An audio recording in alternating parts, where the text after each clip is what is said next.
Menteri Sosial Tri Risma hari ini tersentuh hingga meneteskan air mata saat mendengar kisah seorang lansia berusia 90 tahun. Lansia tersebut diketahui bernama Semi. Kisah ini diceritakan oleh anggota DPR M. Ali Ridho dalam rapat kerja Komisi 8 DPR pada Selasa 19 Maret 2024. Semi hidup sebatang kara dan harus menghidupi dirinya sendiri dengan membuat lempeng. Ia hanya dibayar Rp5.000 untuk setiap lempeng yang dibuatnya. Penghasilan ini tentu saja tidak cukup untuk memenuhi kebutuhan hidupnya. Mendengar cerita Semi, Risma tak kuasa menahan air matanya. Risma pun berjanji untuk segera membantu Semi dan memastikan lansia tersebut mendapatkan bantuan sosial yang layak. Kisah Semi menjadi contoh nyata masih banyaknya lansia di Indonesia yang hidup dalam kesulitan.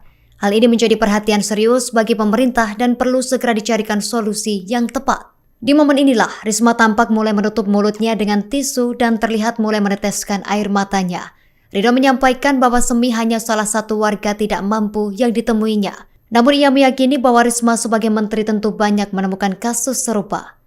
Semi tidak menerima bantuan sosial karena tidak termasuk data terpadu kesejahteraan sosial atau DTKS.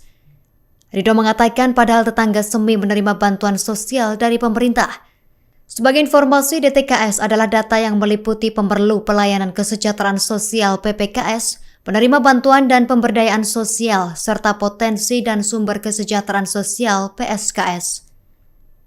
Melalui cerita Semi, Ridho lantas merasakan bagaimana beratnya Risma bekerja menangani rakyat miskin di Indonesia. Ia pun berharap segera ada perbaikan dalam DTKS untuk mengatur seberapa besar warga yang semestinya layak menerima bantuan. Beberapa kabupaten. Saya waktu peristiwa saya datang ke rumah Bu Semi, jujur Bu Menteri, ini saya nggak butuh pujian. Saya menyampaikan apa adanya. Waktu saya datang ke rumah Bu Semi itu, saya melihat wajah Bu Menteri di sana. Ini bulan puasa, saya tidak berbohong, Bu. Yang ingin saya sampaikan, saya melihat wajah Ibu Menteri karena saya hanya wilayah yang saya tangani itu hanya 4-5 kabupaten, sementara Bu Menteri itu di seluruh Indonesia. Oleh karena itu saya tidak ingin pujian. Ini bulan puasa, apa yang saya sampaikan ketika saya datang ke sana, wajah Bu Menteri yang saya lihat karena begitu berat dan banyaknya tugas yang harus diemban. Tetapi kita sama-sama memiliki niat yang baik, yang sama untuk kemudian bagaimana program bantuan ini bisa tepat sasaran. Demikian pimpinan, terima kasih. Assalamualaikum warahmatullahi wabarakatuh. Terima kasih banyak Pak Ridho. Selanjutnya pimpinan Pak Marwan dulu ya, baru Pak Aceh. Silakan Pak Marwan. Sementara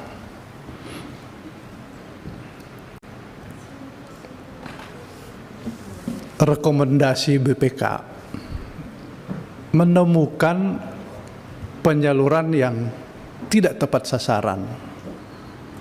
Itulah karena kesemrautan data kita.